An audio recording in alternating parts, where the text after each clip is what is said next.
Hi guys, எல்லாரும் எப்படி இருக்கீங்க?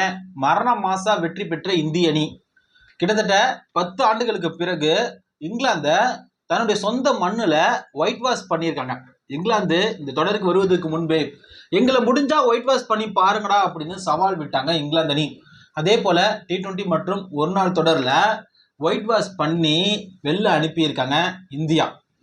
இந்த ஒரு நாள் தொடரில் 3 போட்டிகள் கொண்ட தொடரை ஏற்கனவே 2 போட்டிகளை வெற்றி பெற்று கோப்பையை கைப்பற்றிய பிறகு 3வது போட்டி இந்திய அணி மிகப்பெரிய மாற்றத்தோட களம் இறங்கியது, மிகப்பெரிய எதிர்பார்ப்போட களம் இறங்கியது.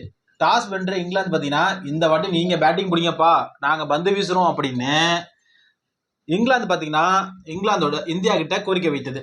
அதை தொடர்ந்து களம் இறங்கிய இந்திய அணி அனைத்து விக்கெட்டுகளையும் இழந்து 50 ஓவர் முடிவுல 356 ரன்களை குவித்தாங்க.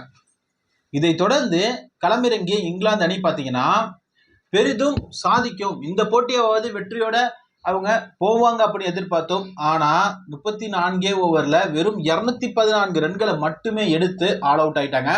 இதனால இந்தியா பார்த்தீங்கன்னா 140 ரன்கள் வித்தியாசத்துல அபாரமான வெற்றியை பெற்று இருக்கிறது. இந்தியாவுடைய பந்து வீச்சு மிக மிக அற்புதமா இருந்தது.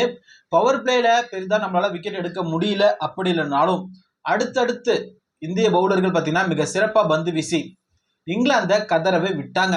கடைசியில கண்ணீர் விட்டு கதறி இந்தியா பார்த்தீங்கன்னா இந்த வெற்றியை இங்கிலாந்திடம் இருந்து பறித்தது, இங்கிலாந்து வீரர்களை கதறவும் விட்டது. இது போன்ற கிரிக்கெட் தகவல்களை உடனுக்குடன் தெரிந்து கொள்ள நம்ம சேனலை மறக்காம சப்ஸ்கிரைப் பண்ணிட்டு அப்படியே பக்கத்தில் உள்ள பெல் ஐக்கனை கிளிக் பண்ணுங்க. தேங்க்யூ.